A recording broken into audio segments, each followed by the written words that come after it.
clean sweep. We are doing a clean sweep. Every single child that is born of a foreign father with a South African mother, that child has every right to go home and see their grandparents. You know, dry loop, daarbij zo'n oma en opa gaan samen met je man. But you know what, my brother, it's not going to be a case of you need to go and you need to take your wife and your children and you need to leave our country.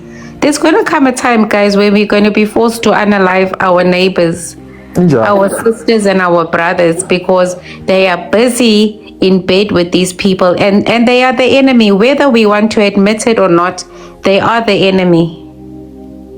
So we must be prepared to unalive people, just like in the during apartheid, in the ANC. If you listen to Tokyo Sekwale, his interview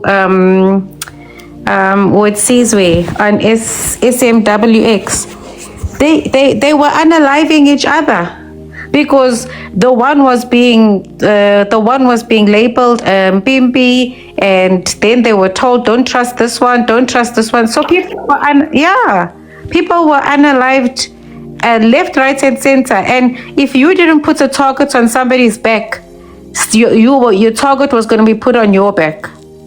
So as South Africans, we must know that the time is going to come when we need to unalive. And whether it is immediate family members or friends or brothers or sisters, we need to pull the trigger. This is a war. So we need not to have the soft mentality that, oh, this is my brother, this is my sister. Fuck that shit, guys, because when that brother and that sister is fighting for their man and their children, they are going to unalive South Africans. So we are unaliving anybody in our corner. No, we're not coming with sentiments of family here. The people 100%. Our family going forward are patriots. We have no other family but patriots. Those that are looking for a one Africa and that are sleeping with these Grigambas and Kwerekweres from Nigeria, they need to go and find that one Africa in Nigeria. They need to leave before an outbreak starts in South Africa. Because when they're caught in it, telling you, it's game over. Well, from my side, I'm not even preparing myself to unalive anyone. I'm preparing to be unalived by foreigners that are in the area that I live in. Because last year I've already had 2 attacks happen. And it was all planned by foreigners, as in people that are from India, and mainly from India. Let's just say mainly from India. And they use South Africans to carry out the attacks. So my question is, that person who is the black South African that was carrying out the attack on behalf of these foreigners, what do we do with them? That's one. 2 is, if you look at my profile picture, it's been updated. The person that is sitting next to Nelson Mandela is family of mine, who is Fatima Mir. And she did so much for the people in the days of apartheid, and I still consider her one of my biggest heroes, because she was the one of those Indian people that, despite what flack she got from her own family in terms of fighting for equality in South Africa, she still went, I wouldn't say against what her family said, but she made it a point to do what she felt was right, and that was to fight for equality for all people in South Africa. And right now I'm at a crossroads in terms of where I stand, because let me put it like this. As much as I know that there are Indian people that have done a lot to fight for equality in South Africa, I'm at a point where I've become so fed up with the Indian people that are in South Africa, born in South Africa. They continue to support all of the claims by foreign individuals, namely Pakistanis, Bangladeshis, and people from India, that I said, I think it's come to a point that even if South Africans are going to say, well, even if your heritage says that you are from India, you need to be thrown out. Don't worry about throwing me out. I'm getting out, as in, you know what, go ahead. I don't blame you, and I don't blame South Africans for feeling this way, because the level of racism in the Indian community is absolutely disgusting. And I think that if that were to happen, Indian people have brought it upon themselves with the racist core values.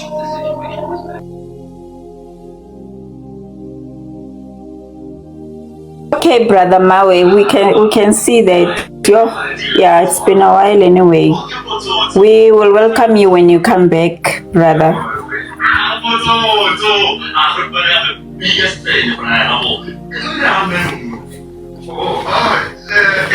Mr. Mzansi,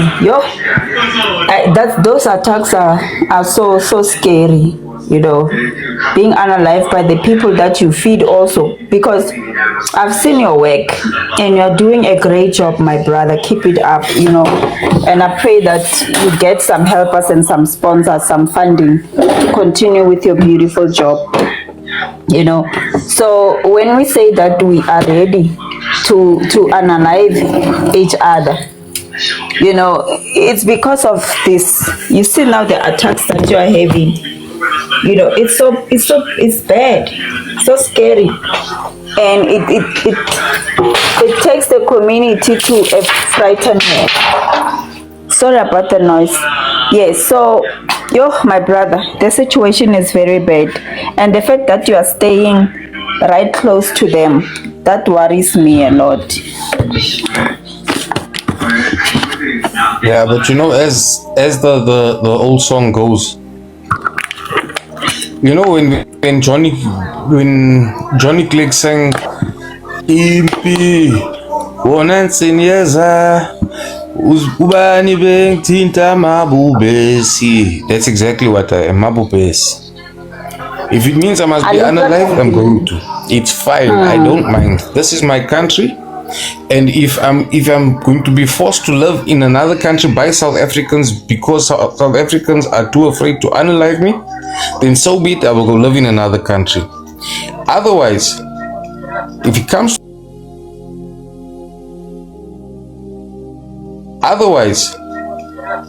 to the foreigner in South Africa, provided that I'm going to be buried in South Africa. Do you understand what I'm saying? I wouldn't want my blood to be on the hands of other South Africans. I would rather move out.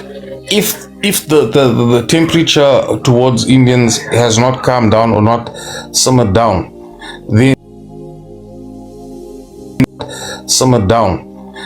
if it were a foreigner that is telling me, you know what, you need to get out of South Africa, then my answer is unalive me. Unalive me, I'm ready to go. But this is my land. I was born here. I've got too many family members who have given their lives towards equality in South Africa, and I'm not willing to step down. Not for a foreigner.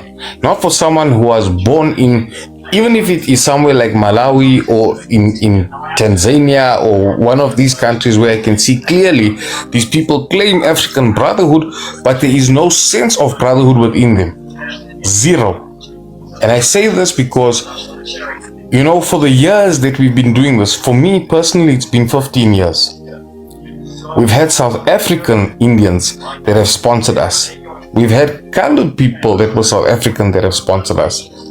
We've had every different race who was South African that have sponsored us. But up until today, we have not had a single foreigner that has come and said, you know what, we are willing to donate this or that or whatever. Nothing. And the main reason is because they ask you straight out, who are you feeding? My brother, who are you feeding? Are you feeding only Nigerians? So I said, no, but they are Nigerians. They come here. No, but the majority is who? I say South Africans. Well, as soon as you say South Africans, no, we are not interested. Just like that. And the answer is the same from the Malawians, the same from the Somalis, same from Ethiopians, same from other Africans, same with the Bangladeshis, same with Pakistan, India, you name it. If that person is from outside of South Africa, the fact that the majority of the people that we serve are South African, they do not want to contribute anything.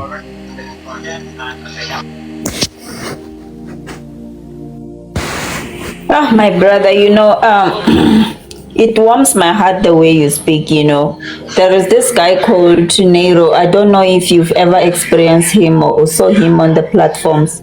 I've been telling him about Nero, that bastard. Yes, he's Indian. Okay. Ngifuna ukukhuluma ngesiZulu. I want to So swim in that's why. Zulu. Yeah, I also asked him, my brother, I also told him about, who's this guy, this patriot, this Mahatma Gandhi. Mahatma Gandhi was an Indian non-colonial patriot who advocated for non-colonialism. So I think he should be learning from those because he's Indian too. That man, has done a lot of things, and I know that black That people. old man was also very racist, my sister. You mean Mahatma Gandhi? No, but he did try. When you are in when we are in apartheid, there's a time where you will want to pick a side. But all in all, he really did try. There's a lot that you can say about that man. There's a lot. It's just that, like now, let's speak about Rasul. You see, Rasul, he had to take a side when it comes to South Africa. But he is white. He's white. And also, if he has to take a side when it comes to white and black, supposedly he might. Yes, he will take a side.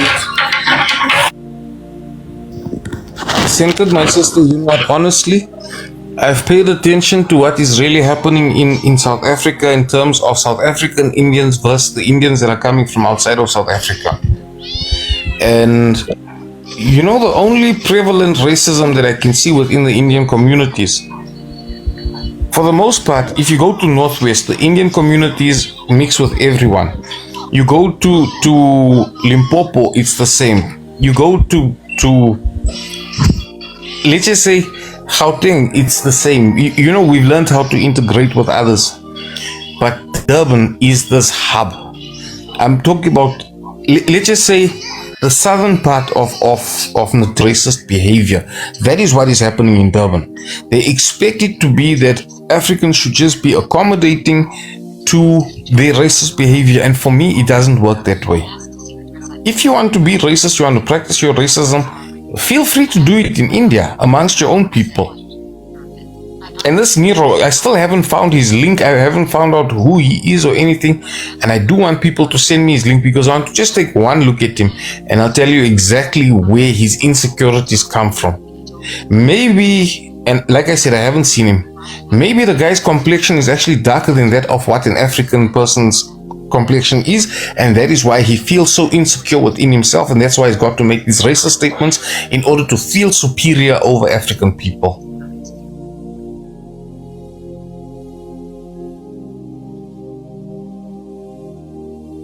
My brother, the statement that you just made at the end here, you're right, because it fits Nero perfectly. I'm like, hey, because he wants to feel superior. When you are this kind and you are amongst others, you would want to feel superior because they are one, and you disagree. You don't want to feel the same like them, and you are probably but then because you want to feel that importance, I think, because what he's doing in the platforms, he's just trolling out people. He's just making these narratives of saying that apartheid was better because the minorities had the services and everywhere in the platform, and there is no one who's gonna make some sense in his head, because I think he's not there to learn. He's just there to impose and to show them that he is more intelligent than others, just like you just said, my brother. You really made sense. No, I'm telling you, I really think, like I said, I haven't seen him, but I think if I had to take one look at him, just by looking at his complexion, I'm going to know exactly what's going through him emotionally and mentally. The complexion is pale, my brother. Oh, he's one of the light-skinned ones. I don't know if it's his real picture, the profile, but it's pale. You know, so maybe it's why it doesn't pale, you know. No, he's not. He's not. He just took a picture in the sun. Took a picture, right? He just took a picture in the sun, my sister. Trust me. You'll find a lot of people that are looking fair, that look fair in pictures, and then you find them, then you meet them, and it's a completely different story altogether. So he just took a photo in the sun, the right position. But I'm telling you, if I have to drive, because he's in Kwatukuza, he's like 10-15 minutes away from me, because I'm in Polito. Mina, I have been hijacked in 2020 in Hamaskral. Yo, they beat me. I was nearly died. They beat me with the guns. Then they left me at the so-called Mota Dam. Then they took my car. But these people, they are so cruel. I remember that day, it was on the 10th of January. Yo, it was a hell on earth. Yo, these Zimbabweans, they are so cruel. So I don't know. Maybe our politician, they can bring the death penalty, or we, the citizen, we must do the strike so that they must leave our country, because they are not coming here to fix, they are coming here to destroy our country so that our country can be the same as theirs, according to my two cents.